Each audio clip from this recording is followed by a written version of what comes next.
Continuing with the January 2019 Automobile Magazine. Burger with a Side of Earl by Arthur St. Antone. I was driving along the Sunset Strip in West Hollywood when the realization zapped me like a bee sting. I need a hamburger. Fortunately, I was a mere block away from one of my faves, Carney's, a diner built in 1975 out of two ancient Union Pacific train cars. I parked and walked up the ramp, then down the long aisle to the open kitchen. Do you have anything ketogenic? I asked. The cook stared. Just kidding. Double cheeseburger, chili fries, chocolate shake. I took a seat by the window looking out on the sunset traffic. That your truck I saw pull in? An older gentleman, I guess in his 80s, was sitting at the next table, also waiting for his order. Yes, but it's not really mine. I'm just test driving it for the week. They let people test drive cars for a whole week now? Actually, it's part of my job, I replied. I review cars for a living. Now that's a job I'd like to have. Mind if I join you? Sure, I said. The old man stood up and took a seat next to my table. I'm Earl, he said, extending his hand. I've loved cars since FDR was running this loony bin. That pickup looks pretty fancy. It is, I nodded. It's a Ford Raptor, a performance truck with a twin-turbo V6 making 450 horse. Earl whistled. That's nutty. My 82 Corvette only had 180, he chuckled, narrowed his eyes. So what's something like that cost? This one, with a lot of options on it, goes for just more than 68 grand. Earl slumped back as his mouth fell open. In 1970, I bought a house in Echo Park for 45 grand. Still live there. I can walk to Dodger Stadium. By now, Earl and I were tucking into our triple bypass feast. So, what does a car lover like you drive? I asked. Earl smiled. Show you after lunch. He munched on a french fry. I stopped buying new cars in the late 80s. No personality. Junk I don't need. The other week, I dropped into a Cadillac shop to look around. Guy told me this one's got voice-activated navigation. What do I need that for? I know LA better than Rand McNally. We finished our burgers and headed to the parking lot, where I opened the Raptor's door and told Earl to climb in. Carefully, he stepped up into the Super Crew cab and eased into the seat, scanning the cockpit. Where's the key? Push that button to the right of the wheel. Earl put his foot on the brake and pressed the starter, and the monster V6 whomped to life. He gave the throttle a few stabs. She's smooth, he said with a grin. Then he shut off the engine and climbed out. All those blinking lights, I should be in a planetarium. What's that red stripe on top of the steering wheel? Tells you when the wheels are straight. Earl shot me a look. You know how I know when my wheels are straight? When I'm not turning. He started walking away and motioned for me to follow. I saw it before we got there. In the far right corner of the lot, safely away from other cars, sat a classic Oldsmobile in blue. Wow, beautiful Tornado, I said. She's a 69, Earl said. Rocket 455 V8 3-speed turbo hydromatic, only 82,000 miles. Picked her up for 14 grand in Phoenix 10 years ago. Drive her a couple of times a week. Earl opened the door and waved me over. He pointed to the famous vertical scrolling speedometer. See there? Now that's the gauge a man can actually read. I stood back and looked over the bodywork designer David North penned a half-century ago. Rakish even today. Fabulous, I said. Earl patted the hood. And the first American front driver since Cord. Have you always bought American? Always. My first car was a 1940 Dodge Coupe. Had a bunch of stuff since. Couple Corvettes, Mustang Mach 1, 86 Cadillac DeVille. I practiced law for 48 years, but when I retired, I got the Toro. My wife passed away soon after. These days, I like to drive Sunset. Look at all the people. Usually, I eat at Cantor's Deli or Barney's. Sometimes I come here. We chatted a while longer. Then we shook hands, and Earl climbed into the Olds, the big V8 lighting off with a deep rumble. He started to pull away, then stopped and rolled down the window. I know these days it's all computers and gizmos, he said, pointing to the Raptor. But I like my cars the way I like my food, he smiled. Simple and delicious. The Honda Clarity could be the Citroen DS of our time, by Jamie Kitman. Journalists the world over have spent countless millions of words and even brain cells trying to outdo one another contextualizing the launch of the Citroen DS. The much-teased French sedan blew minds when it broke cover in 1955 with futuristic looks and serious, for the time, high-tech credentials. Earning rave reviews, the DS can be credited not just for the continued salvation of Citroën, but also for its cultural impact, including the scholarly essays it inspired. The most famous of these navel-gazers was Roland Barthes' La Nouvelle Citroën, the New Citroën, which appeared as a chapter in Mythologies, a collection of essays. Many a journalist would have give their right arm to be able to spin highfalutin snow like the word blizzard Barthes summoned for the launch of this four-cylinder sedan. The letters DS, the author notes early on, are pronounced Desi, like the French word for goddess. Then he's off to the races. A literary theorist, simultation, philosopher, critic, writer, and linguist, Barthes had all of the leading Bolshevik arts covered, making for a florid work magical for today's reader to behold. He postulates that cars were the day's Gothic cathedrals, the supreme creation of an era, I agree that was so then, if no longer. But from this easily understood point, Barthes impressively launches a crippling fusillade of word jazz that leaves the humble blowhard likes of us lying by the side of the road. Quote, speed here is expressed by less aggressive, less athletic signs, as if it were evolving from a primitive to a classical form. This spiritualization can be seen in the accent, the quality, and the material of the glasswork. The deci is obviously the exaltation of glass, and pressed metal is only a support for it. Here, the glass surfaces are not windows, openings pierced in a dark shell. They are vast walls of air and space, with the curvature, the spread, and the brilliance of soap bubbles, the hard thinness of the substance more entomological than mineral. The Citroën emblem, with its arrows, has in fact become a winged emblem, as if one was proceeding from a category of propulsion to that of spontaneous motion, from that of the engine to that of the organism. End quote. The 595-foot home run of words, shot like a cannonball out of the park, then out of the country. Quote, originating from the heaven of Metropolis, the goddess is in a quarter of an hour mediatized, actualizing through this exorcism the very essence of petit bourgeois advancement. End quote. Okay, at that time Barthes took the words right out of my mouth, but I think you get the idea. Attempting a similar meditation, today's essayist first confronts the difficulty that cars, for all their advancement and wonder, haven't changed enough to keep society fascinated the way they used to. Other objects have emerged to captivate financial markets more, as consumer mindshare is steadily lost to non-automotive offerings. No way General Motors can ever do planned obsolescence as rapidly and thoroughly as Apple, and the stock market knows it. It's not fair, you might argue. With a car, everything is so hard to make and so big and easy to see. But it's true. It doesn't help that many modern cars really do seem boring. Not that there wasn't a lot boring about the 72 Torino, to provide but one of a million examples, but the fact that it was a car affording mobility seemed to mean more than it does today. And today there are so few radical machines. For its part, Citroën has backpedaled from the pesky technologies that made the DS unique for decades. This return to convention is a shame, especially on the eve of PSA's return to America. Citroëns, and Peugeots, as PSA makes both, can be credibly sold here as premium brands, but they won't be on firm ground if they fail to offer cars of true style and interest rather than the cost-cut crossovers in which they seem to specialize now. Looking elsewhere for literary inspiration, then, some might rightly see the Tesla Model S provoking the mightiest of literary snowstorms, but not for me. Fine machines that its owners believe their cars to be. I like Teslas, and there'd undoubtedly be a lot to say on the style front, because they became for a moment a key fashion accessory for certain moneyed subclasses, though not, I would suggest, for reasons of actual styling. But what if I had to nominate a candidate for ascension to the Hot Air Hall of Fame, with words by the cubic foot and something approximating the head of steam Barthes had on tap to write his essay? One machine that comes to mind is the Honda Clarity. It has been little remarked upon. Indeed, its arrival went almost completely unnoticed, but in fact, it not only looks quite unusual, if not up there with the DS, but also, and more important, it stands as an incredibly fine automobile whose technological specifications point squarely at a future that has already arrived, with an extreme facility for saving gas at an almost impossible, reasonable price. We could speak of its styling, which manages to look different like few cars that look different these days, as this effect is typically achieved by looking bad. Think Toyota Prius, itself a potential candidate for advanced reflection once, but also a car that just doesn't do it for me now. The Clarity plug-in hybrid Touring I drove 600 miles the other week does. The Clarity looks and drives better than the Prius, but then it ought to, with 212 combined horsepower compared to the Prius Prime's net 124. And at $37,495 versus the more than $34,000 for the Toyota, it isn't priced much higher either. It handles better and rides better too, if not yet a car to be confused with an Alfa Romeo Giulia. Dirty secret.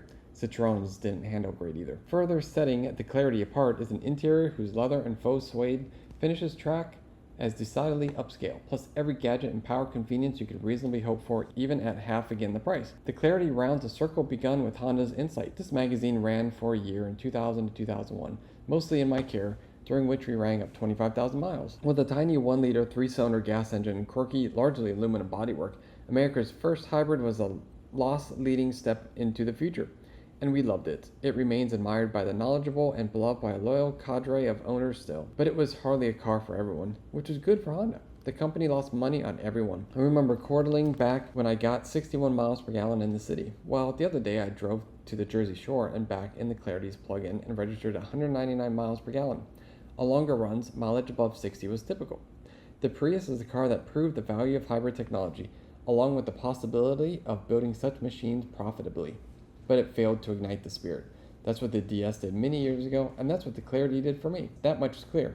Clearer even than the 5,000-word essay someone ought to write about it. Bigger, better, TBD, by Robert Cumberford. It's only an opinion, not absolute fact, but my opinion is that the latest incarnation of BMW's 3 Series looks a lot better than the previous one, and the one before that.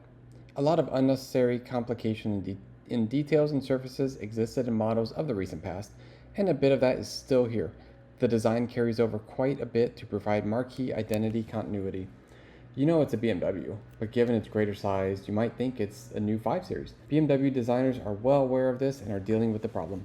For many years, the automobile staff, including me, very much favored the 3 Series, especially the M3.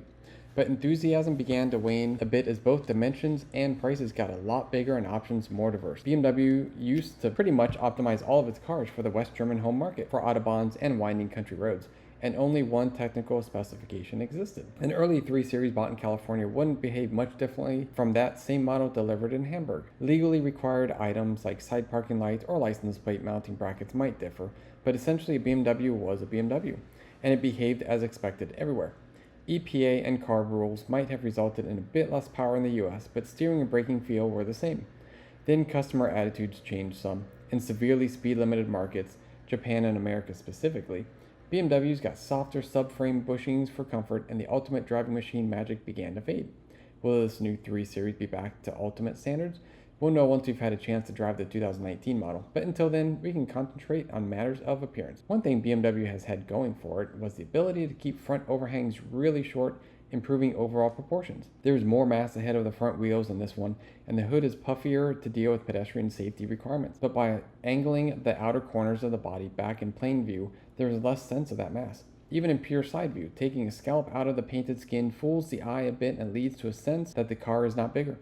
There's still a kind of lower protuberance, rather like the cow catchers of the 19th century steam locomotives, but it manages not to shock, thanks to the big concave sections on the lower corners of the front end.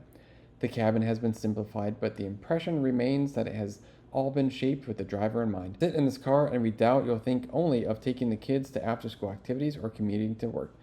Both are more than possible, but going fast is still the leitmotif of BMW. We only see that as a good thing. Adrian Van Hooydonk interview. We talked with Adrian at the Paris Mondial Daily Automobile, where the newest BMW 3 Series was introduced.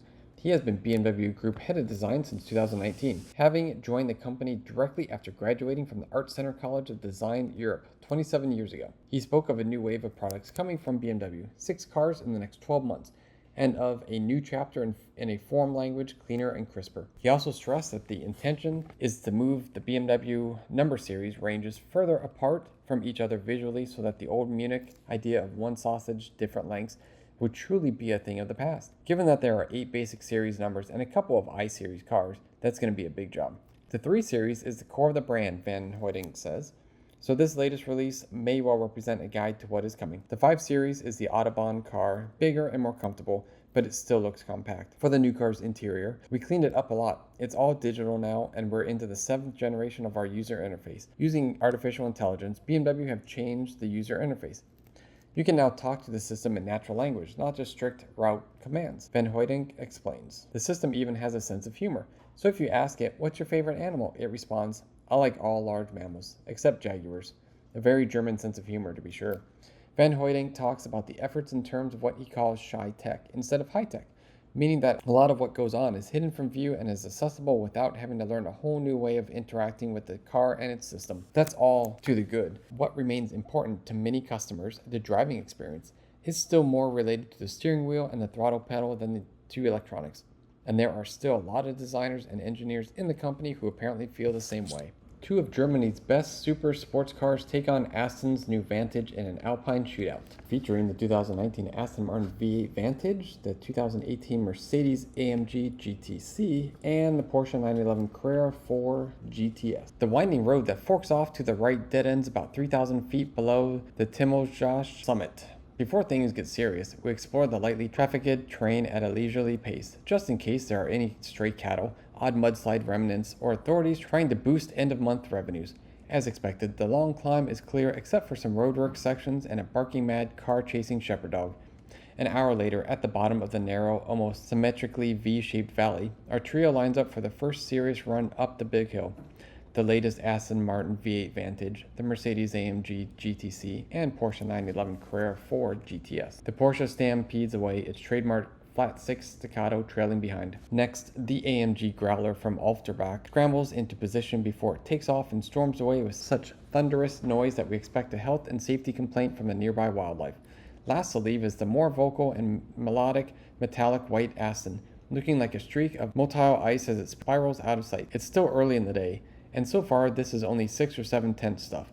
The Michelins and Pirellis need warming up, the brakes are still grabby from a frosty night, and the motherboards inside our heads need reprogramming. The surface is dappled with blacktop patches, some corners are off camber, and water from the glaciers overhead sprinkles the road here and there. Downhill, every section is good for 3rd or 4th gear. Twice, 5th would be an option, but 125 miles an hour on this type of road is begging for a prime spot at the mortuary. While the AMG GTS would, on paper, be a better fit for our test, the GTC with the Dynamic Plus pack and carbon ceramic brakes is every bit as good. Money-wise, it's almost a dead heat between the Vantage and the GTC, which share the same 4-liter twin-turbo V8. The Porsche is the least expensive contender and the only carryover model. All were delivered fully loaded, although the Porsche lacks the optional rear-wheel steering. Complete with sunroof and comfort seats, the 911 is kind of an antidote to the big bad Benz. The Vantage sits in the middle, a GT with the soul of a sports car. Performance is far from the deciding factor in this comparison. The entrants go grill-to-grill in the 0 to 60 sprint.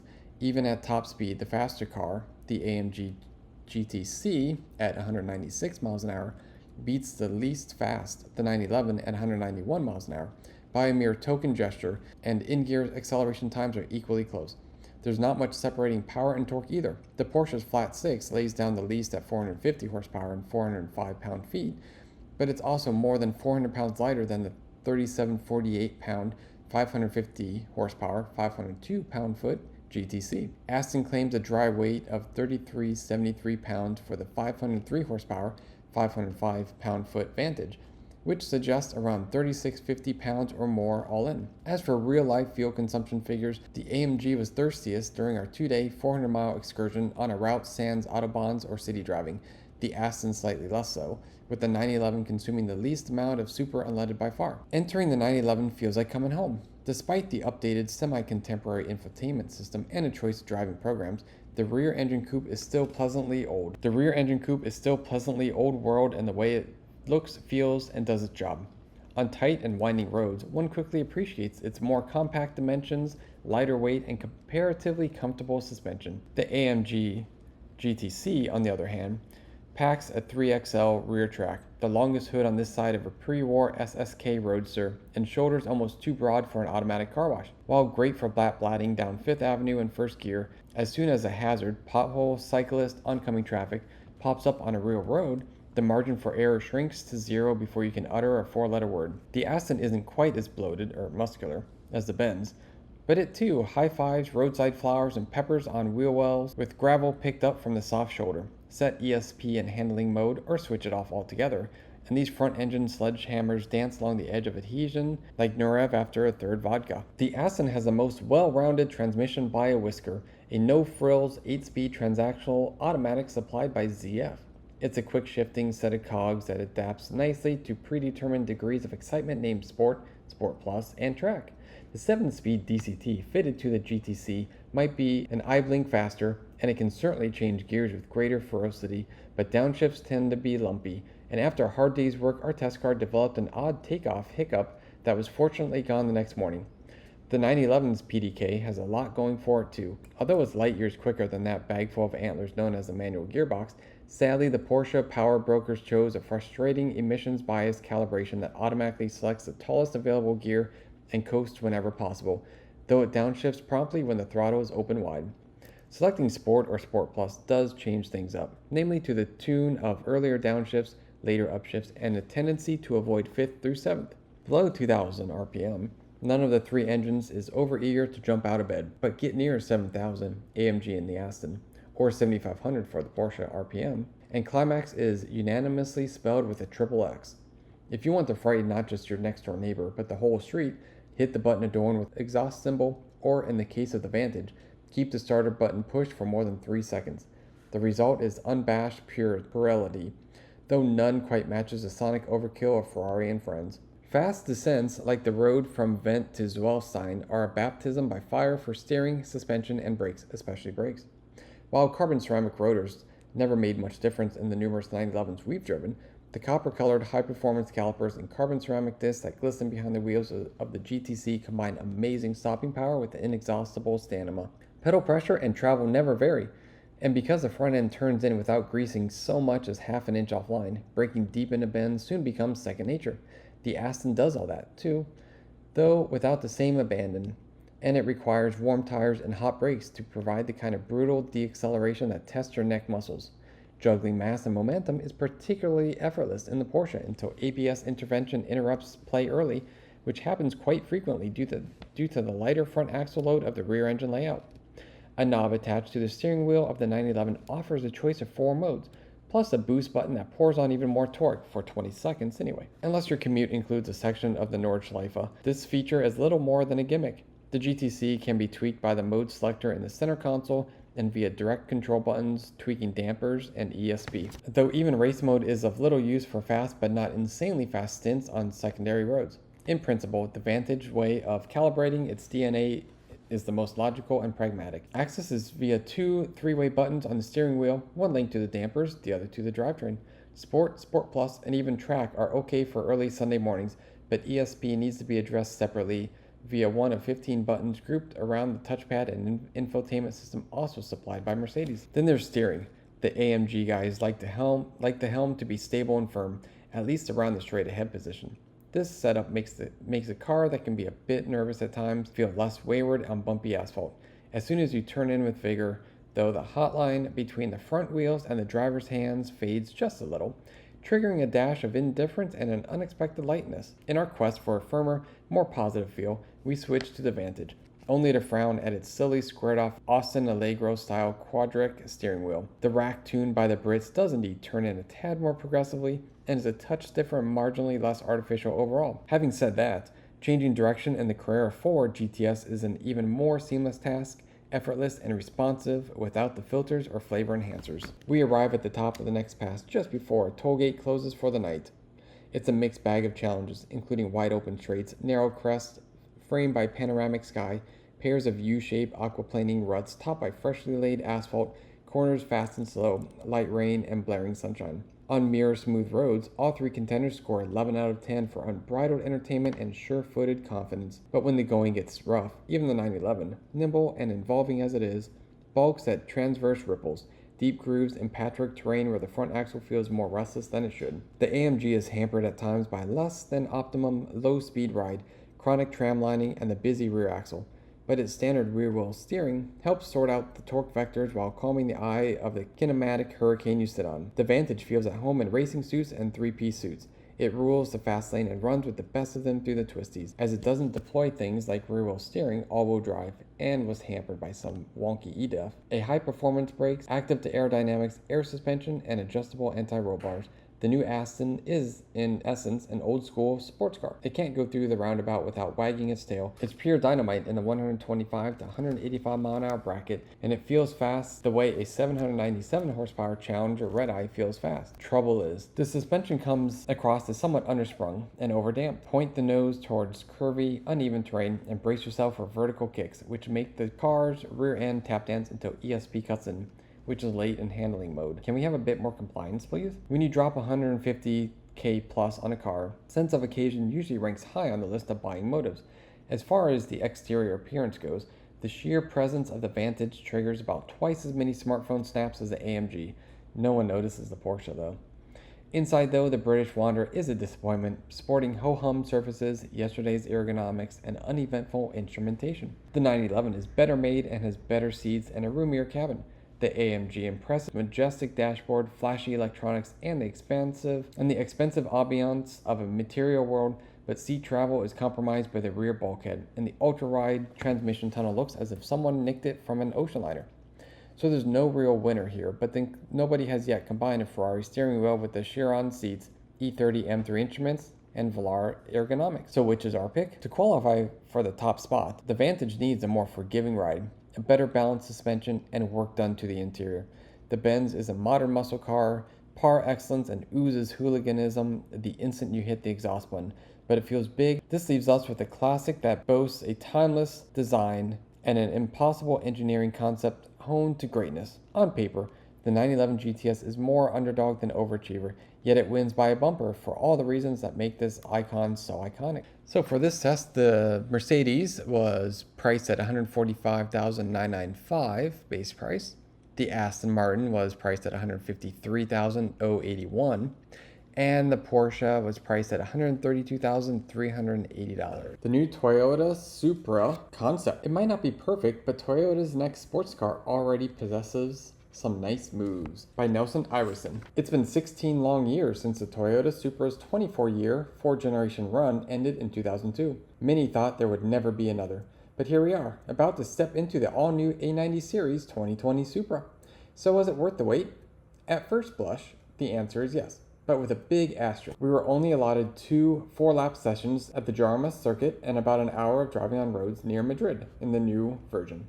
That is, of course, not nearly enough time to properly evaluate all aspects of a modern sports car, but in the case of a prototype that's still about 9 months away from production, the firmest answer we coaxed from production will begin in the second half of 2019, it might be just enough time to get a feel for where it'll end up. It might help to understand just how in the dark even these lucky few of us who got to drive the car actually were.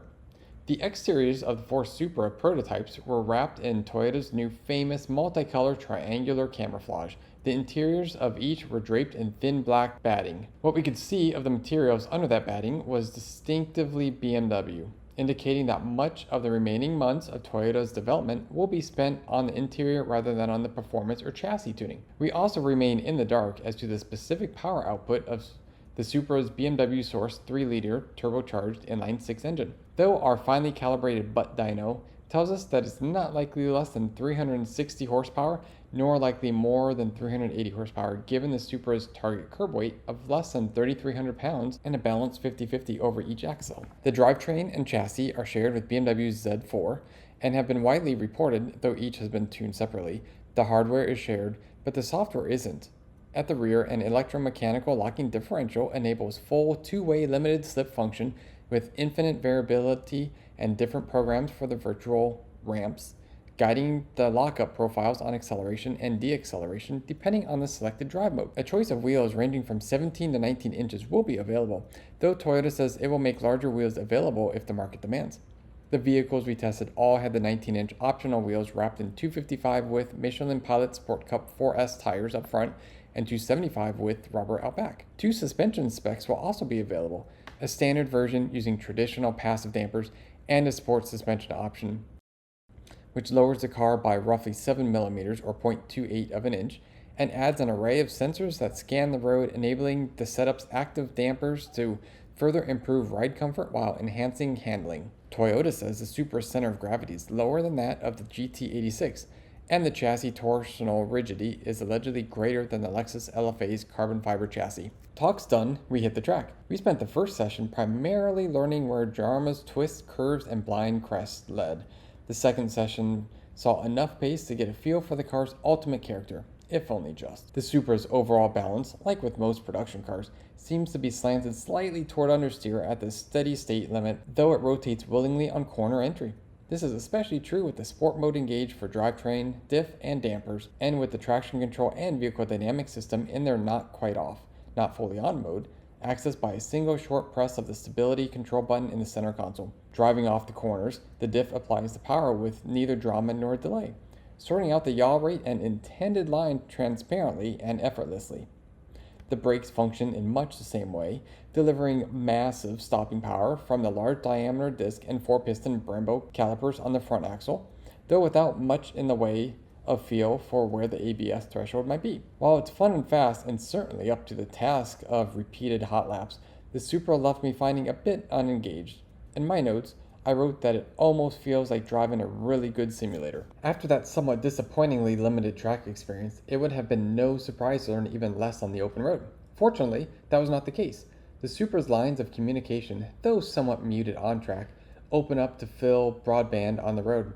Their core weaknesses spotted on the track are still there, of course, but because street driving is so different from track driving, they're rarely evident. Perhaps as validation of these impressions, Toyota says it so far has done 90% of the car's development work on public streets. This road-focused development definitely shows, as the Supra is as rewarding on a smooth, tight mountain pass as your average Porsche, which is to say vary. Whether you're running hard on fast open sweepers or braking hard for tight switchbacks, the Supra never fights you. Its systems and electronics seek only to help and do so only as much as necessary. The most noticeable intervention, even during the most spirited portions of our public road run, was a brief flicker of the traction control light with no perceptible reduction in power. The 8-speed automatic transmission, too, shows the strengths and Toyotas on the road. Although it was fine on the track, able to execute downshifts and hold gears as needed, the less obvious, often less decisive inputs born of road driving can be enough to confuse even the best dual clutch or automatic gearboxes and their software. Ever on the lookout for any reason to impugn the character of a slush box, we found not a single fault with the Supra transmission. Even the steering, which seemed like the typically accurate, if not particularly sensate electric boosted fare on track, comes a bit more alive on the street.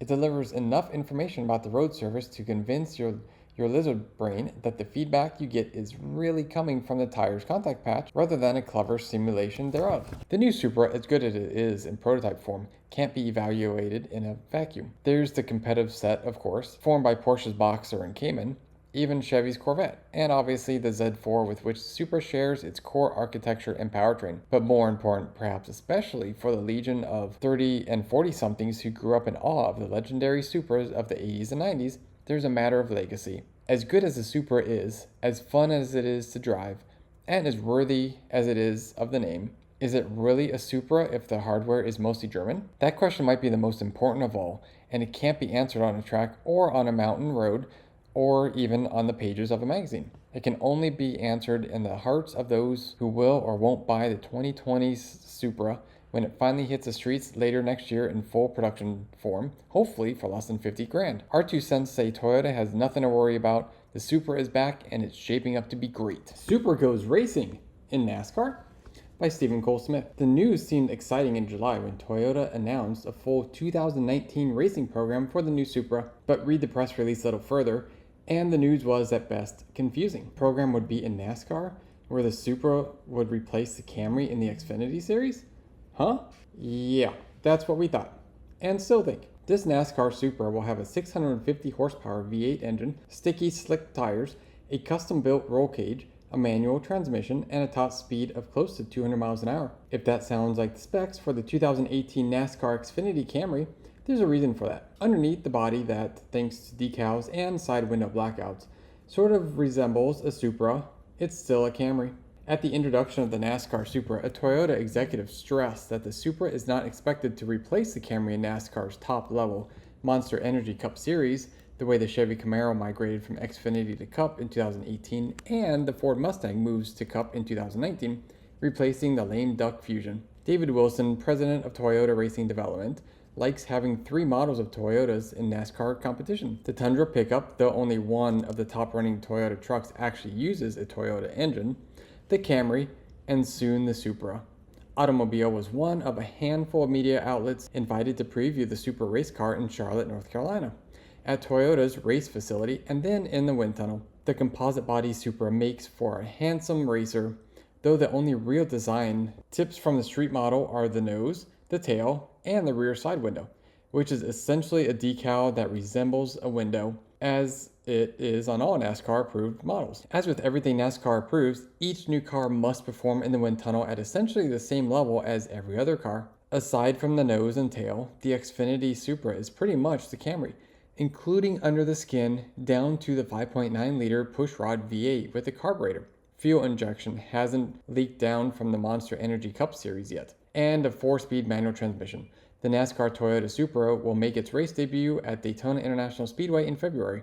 Meanwhile, although Toyota hasn't made an official announcement, it seems likely a road racing Supra, developed by Toyota's Gazoo Racing affiliate, will see the light sooner rather than later, possibly as a GT3 or GT4 entry. But for now, Toyota will admit only to the NASCAR program. 2017 Mazda CX-5 Grand Touring. The second gen CX-5 is just about as good as we remember. This is a Four Seasons wrap by Todd Lassa. Despite all the wistful reminiscing about the demise of the great American station wagon by enthusiasts too young to recall that vehicle's mid-century heyday, truth be told, most of those wagons weren't really all that special. The average kids of the era were being shuttled about in quotidian land barges like the Ford Country Squire and Chrysler Town & Country. Few would have had any interaction with big block-powered rarities like the Mercury Colony Park or Chevy Kingswood Estate, let alone an Oldsmobile Vista Cruiser with a stonking rocket V8 and slick glass roof, the Hurst 4 on the floor jutting out in front of the bench seat. Imagine now for a moment how today's sport utility vehicles will be remembered some half-century hence. Ford Explorers and Jeep Grand Cherokees will be thought of as the country squires and TNCs of the day. But thanks to the wealth of fire-breathing M and AMG badge monsters, 707-horse Trackhawks, and the like, the modern equivalent of the muscle car superwagon won't be so rare.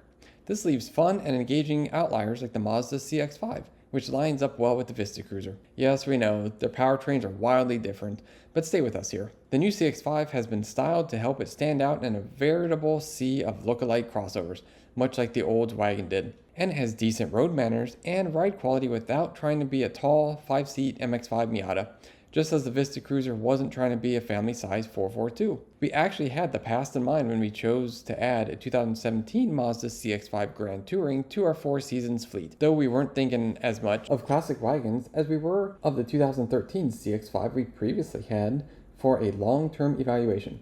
That first-gen CX-5 wowed us with how enjoyable it was to drive for a mid-size crossover, and it never gave us a bit of trouble, though it did spell plenty for an unfortunate deer that it struck head-on.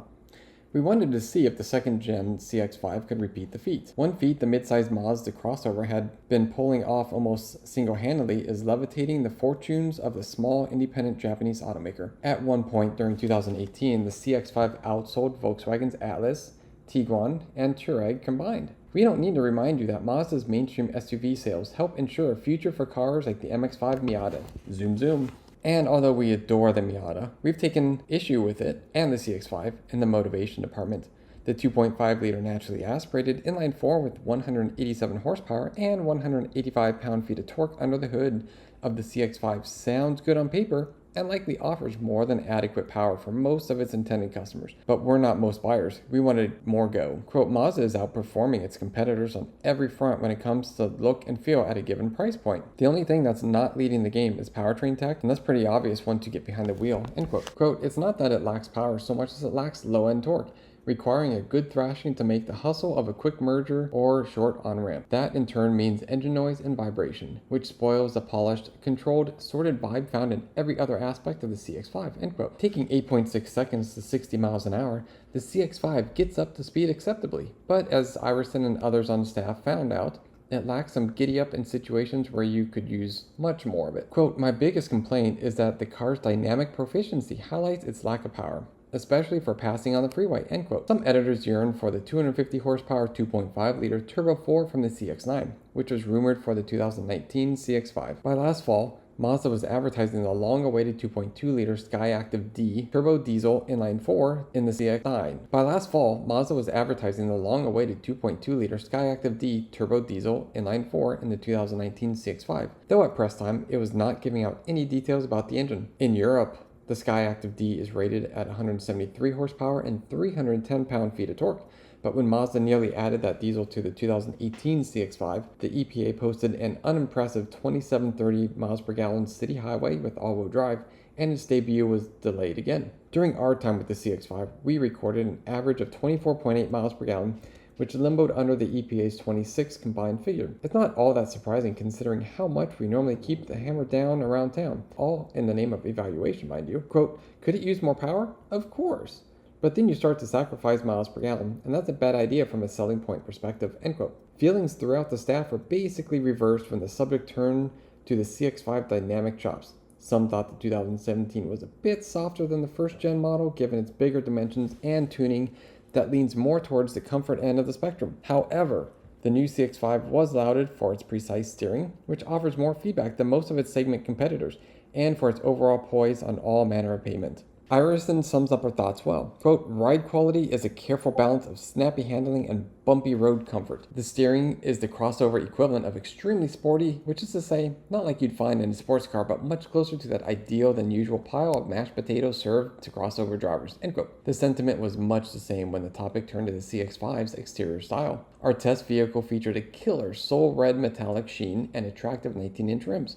Praise was nearly universal for the Mazda's sheet metal, a design that takes some chances but generally works instead of sticking out for the wrong reasons. It's one of the key differentiators between the CX-5 and the rest of the mid-sized crossover crowd. Mazda continues to be at the forefront of design in the segment, and the new evolution of this design language is even cleaner. The CX-5 also looks a fair bit more expensive than it really is. That philosophy of premium feel at an affordable price point extends to the interior as well. Materials had a near luxury look to them, yet weren't so precious as to cause worry about the effects of the sort of family travel for which this two-row SUV is intended. Given that the comfortable seating is swathed in a bright parchment white, keeping it clean was a bit of an issue, but thanks to a proper detailing, it looked pretty much as good as new when we turned the vehicle in. It wasn't all roses when the inside was mentioned though. The familiar Mazda family of controls, including the rotary center dial that scrolls through audio, navigation, and other functions, received mixed reviews. Quote, there are some wonky things about the rotary dial setup, but it works, end quote. The 7-inch screen is a bit small given the competitive set. At least one editor was unimpressed by the tiny sunroof. But for just north of 34 grand all in, the Grand Touring model was praised for its generous list of standard equipment and impressive suite of safety tech. Quote, impressed with the full stop adaptive cruise control, and the head-up display also had a blind spot warning that's pretty cool looking, end quote. The LA staff mostly used the CX-5 as a daily commuter, on weekend errand runs, and for the occasional short trip. But it got a cross-country workout thanks to yours truly, who drove it north by northeast, through Reno, Nevada, and on to Jackson Hole, Wyoming, before heading back to the Motor City. Once there, the Mazda CX-5 often had its backseat folded, with sheets, blankets, and doggy beds protecting the interior from surfeit of collie hair. There were frequent stops at Power Car Wash vacuum stations too. My wife and I also used it to help relay an adopted dog to his new owner. Thanks to the CX-5 and above and beyond transport, an English settler named Murphy had a comfortable ride from Detroit to Marine City, Michigan. His last 50 miles of a journey that began in Goochland, Virginia. We also used the vehicle for a couple of 360-mile round trips to our up north cabin with our 3 rough collies. During its 19,000 plus mile stay in our care, the CX-5 proved absolutely trouble-free, with the only maintenance being a few oil changes and switching on and off a set of Bridgestone Blizzak winter rubber that we sourced from our friends at Tire Rack. An editor nailed the team's thoughts on our overall experience with the 2017 Mazda CX-5. Quote, perhaps no other affordable crossover fulfills our magazine's mantra of no boring cars. The CX-5 was never a punishment to drive. It boasts precise steering, well-tuned suspension, and good throttle response. I like Mazda's easy-to-navigate infotainment system. The white leather seats were comfortable, supportive, and stylish. The metallic red paint is one of the best colors on sale, and it's a shame more cars don't wear it, end quote. Chalk up at least one young enthusiast who will have fond memories of this family wagon some 4 or 5 decades hence. This time, we're doing a Four Seasons intro with the 2019 Infiniti QX50 Essential All-Wheel Drive by Ed Tani. In what can be considered a sign of the times or a sign of the carpocalypse, depending on your point of view, Infiniti now offers more crossovers and cars in America. Nissan's luxury arm, which has been up and running for close to 30 years here, jumped into the SUV game more than 20 years ago with the Pathfinder-based QX4. Since then, the marquee has had its share of interesting models, most notably the V8-powered FX45 with its bionic Cheetah stance. Today, though, there are sadly no longer any Cheetah-based models to be had. Instead, the Infiniti lineup consists of several solid, competitive crossovers and even an old-school SUV designed to meet all your boat-hauling needs, with sizes ranging from a compact hatch, the QX30, to an XXL body-on-frame beast, the QX80. We recently wrapped up a year with the QX30 Sport, sprayed in Infiniti's polarizing pinkish metallic hue, and we enjoyed our trouble-free time with it. But given that the QX30 is a Mercedes-Nissan mashup, we wanted to see what Infiniti has been up to on its own. So as one of the latest additions to our Four Seasons fleet, we chose the thoroughly updated second generation 2019 QX50. It's a model that in many ways is serving as a vanguard vehicle for Infiniti, and it all starts with what's under the hood. Arguably the biggest reason why the QX50 piqued our interest, or to use senior editor and techno geek Nelson Ironson's word, has us freaking exciting, is that it's the first vehicle to employ Nissan Infiniti's new VC turbo engine.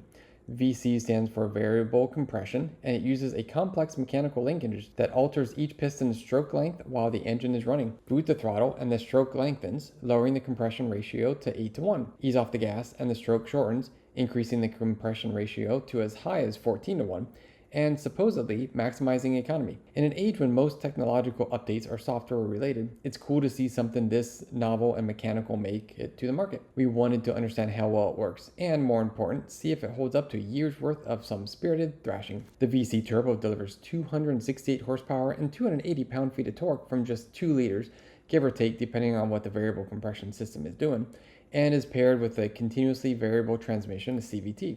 We've never been big fans of CVTs, but they continue to improve, and we're eager to find out how well it meshes with the new engine. As far as the trim level goes, we opted for the top-of-the-line QX50 Essential all-wheel drive model, and we didn't stop there. The just shy of $60,000 price tag includes nearly $13,500 worth of options, the priciest of which is the $7,300 sensory package. It bundles up a sensory overload of features, including a 16-speaker Bose audio system, power tilt and telescoping steering wheel, 20-inch rims, and special cube LED headlights, some 19 upgrades in all. Then there's the use of the Pro package, the $2,000 Pro Active and $550 Pro Assist, with the operative words being Active and Assist. The Pro Active package features Pro Pilot Assist, not to be confused with the Pro Assist package, a combination of adaptive cruise control and lane guidance that essentially lets the QX50 kinda sorta drive itself, though unlike other iterations found on the Q50 and Q60, the QX50 requires a hand on the wheel. Pro Pilot Assist can also apply the brakes when cruise is not engaged. The system serves as an electronic co-pilot of sorts that senior editor Aaron Gold dubbed the QX50's force field. Checking the Proactive box also nets you Infinity's steer-by-wire direct adaptive steering system, a head-up display, and lane departure and blind spot warning features. The Pro Assist package's primary systems are neat cross-traffic and backup collision safety nannies. Also worthy of note is the $2,000 Autograph package, an interior design bundle that Infinity Press Pack likens to a tropical vacation. Quote, the rich chocolate brown replicates wood applications in the resort and the surrounding trees, followed by a creamy off-white representing the sand on the beach. The highlights of a cooler dark navy blue on the center console, reminiscent of ocean water, strike the proper balance between warm and cool, creating a comfortable yet invigorating environment, end quote. Okay, marketing speak aside, we're most concerned with how those off-white quilted leather seats will hold up to normal wear and tear and the occasional kid and dog. We're also curious to get more reaction from the staff about wild combination of the seats with the brown leather and blue suede on the dash and center stack. Editor-in-chief Mike Floyd, for one, likes the QX50's digs. Quote, I love this color and material combinations. It's one of the more interesting interior executions I've seen in a long time, end quote. Almost as soon as it arrived, Gold swiped the QX50 for a drive from LA to Phoenix and back. Quote, I didn't like this thing much when I first reviewed it, he wrote. To me, it seemed like a shadow of the old QX50 EX35, but the more I drive our Four Seasons car, the more I like it. Let me put it in a different way. The more I drive everything else, the more I like the QX50. I've recently spent time in Jag's F and E-Pace, the BMW X3, the Volvo XC60, and a well-heeled Range Rover Supercharged LWB, long wheelbase. The QX50 compares favorably to all. It drives well, it's quiet, it's solidly built, and it's supremely comfortable, end quote. Gold also noted that his stepmother's poodle, Bounty, spent the hour-long drive from Sun City West to Mesa, licking the blue suede on the center console. Quote, maybe he's an Elvis fan. Ew, we don't care who he's a fan of. Please get that dog slobber cleaned off the suede pronto. End quote. As for the QX50's interior room, so far it seems more than adequate for a mid-sized two-row crossover in its segment, and it looks as though rear occupants won't be doing any complaining. When carrying stuff is required, a 60-40 split rear seats easily plop down and fold flat at the pull of a tab from the cargo area to open up 64.4 cubic feet of space with them down, or 31.1 cubes with them up. Further amplifying the openness of the cabin is a massive panoramic and sliding tinted glass moonroof. The 2019 QX50 nets an EPA rating of 2430 city highway with a combined rating of 26. So far, we've only averaged 21.8.